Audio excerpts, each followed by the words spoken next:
What's going on, everyone? It's your boy, Ernest of New York Mets Dove Report, and it is time. Let's talk legit Mets minor leaguers in camp in Port St. Lucie at Clover Park. They all started arriving through the weekend.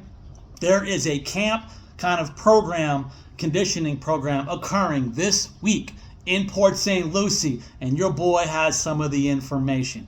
I want to talk about this program. I've been kind of hyping it for a couple of weeks now, and it looks like there's more of an expanded version of this program in camp. There's going to be position players. There's going to be some of the top pitching prospects in the organization. They have one of the top international IFA kid signings in this camp.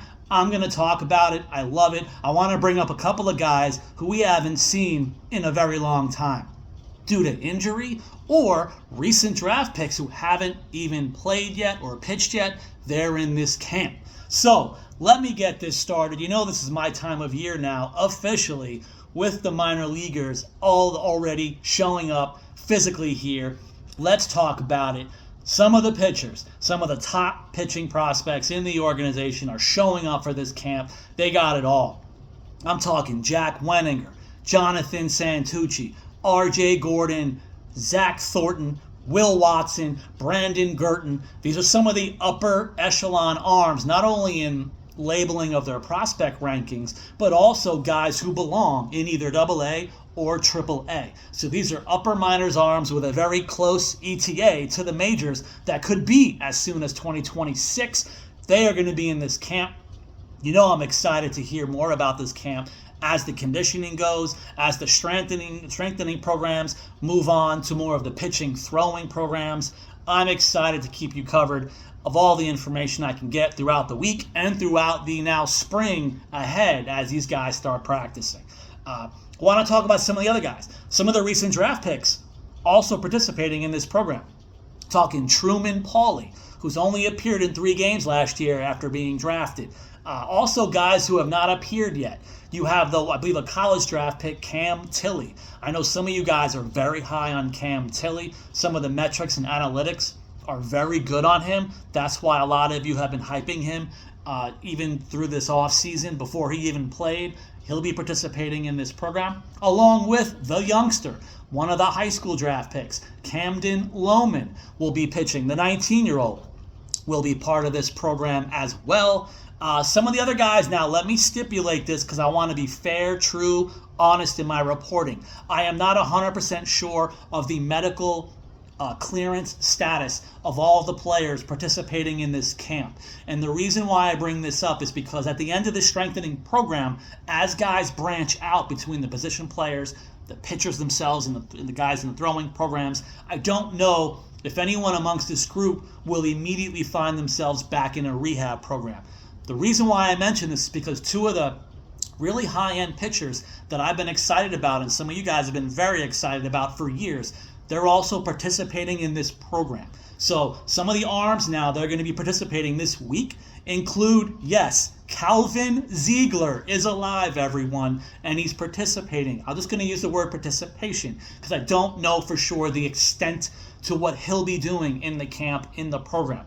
Also, Wyatt Hoodpole, one of the guys I enjoyed covering with the St. Lucie Mets. He then started missing a lot of time towards the end of the year. He was chosen to participate in the Arizona Fall League, but it looks like he was pushed out or pushed back before the league began. So I'm just excited to see his name as well as Ziegler's name in these programs. Let's get them to camp one way or another. I'm excited to see their status, of course, rooting for them very much. Some of the other players, I don't want to pigeonhole all of them as relievers or pen arms, but other exciting arms in general in the Mets system that I see also invited to this camp includes Brett Banks, one of the top kind of relievers that I'm aware of in the Mets farm system. He also did participate in the Arizona Fall League, looking fantastic.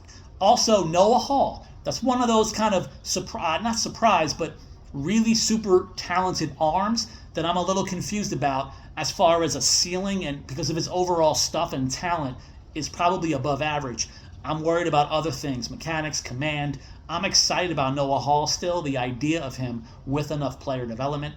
And also kind of the older guy who's been dominating throughout the minor leagues now with the Mets, Brian Meteor, now I feel bad if I mispronounce his name, but he's been an exciting player putting up legit stats ever since he got to the Mets organization.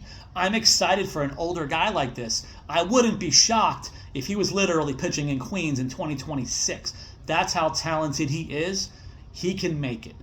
Some of the position players, I'm excited to kind of talk about. Smaller group of position players. There's also some catchers. I want to highlight one catcher because I kind of been labeling him a bat first catcher. And now here he is being in this group. My understanding would be he's probably here to be the catching side of things when they get into the throwing program. But let's start with one of the top prospects in the Mets organization. Carson Bench will be participating in this program, along with a guy who's been getting hyped a lot without the stats. They feel all the metrics is going to show him to be really hot. One of the top position players to follow in 2026, Eli Serrano, is going to be in this program. I'm excited to see how he looks. Now let's get to the kids, the younger players, everybody. You always want to ask about some of the top players, right? Well, a couple of the prospects participating in this program this week in Port St. Lucie are the one and only Elian Pena. The teenager will be part of this program. I'm excited to see what he's got with some of the big boys. Because, again, I've been naming a lot of college bat players, draft picks. So this is exciting stuff to see Elian Pena be part of this group, along with Edward Lantigua. One of those guys I haven't really talked about a lot from last year, and he put up all good, solid numbers in the way low minor leagues. It's exciting to see Pena and Lantigua stateside, even just for the camp and program, although I would assume, presumably, they're both going to also break camp stateside with one of the leagues. Even if it's all the way down in the complex league, I wouldn't be shocked if they broke camp in the complex league to get their feet wet before moving on to St. Lucie. Another guy I've been hyping about forever who's also in this camp, Randy Guzman. I'm excited, again, to see Randy Guzman, who I've heard so much amazing things about with his leadership qualities. He's been called the gel that keeps everybody together in the clubhouse, things like that. That's why I've been so excited about him after he made that huge leap in 2025, just completely annihilating all the lower stats he had in 2024. I'm hoping for the best that he'll continue to progress off of a big 2025. And one of the players who I would assume is part of the catching group for this camp going forward as it branches off into other things in the training and instructional kind of programs the Mets are putting on, Julio Zayas. This is a guy I've been talking about for even a couple of years now, but I've been wondering how the bat versus the catching, the glove itself. Even talking a couple of years ago with scouts, even they said, well, we're not really throwing in a true label defensively for him, which sounded like it was still kind of a question, more of an athletic guy. Let's see where the bat takes him. So I definitely want to keep an eye on Julio Zayas. And again, I want to keep an eye on the entire camp as it happens. Hopefully I'll give you guys more and more information after the program, and you'll know you heard it here first.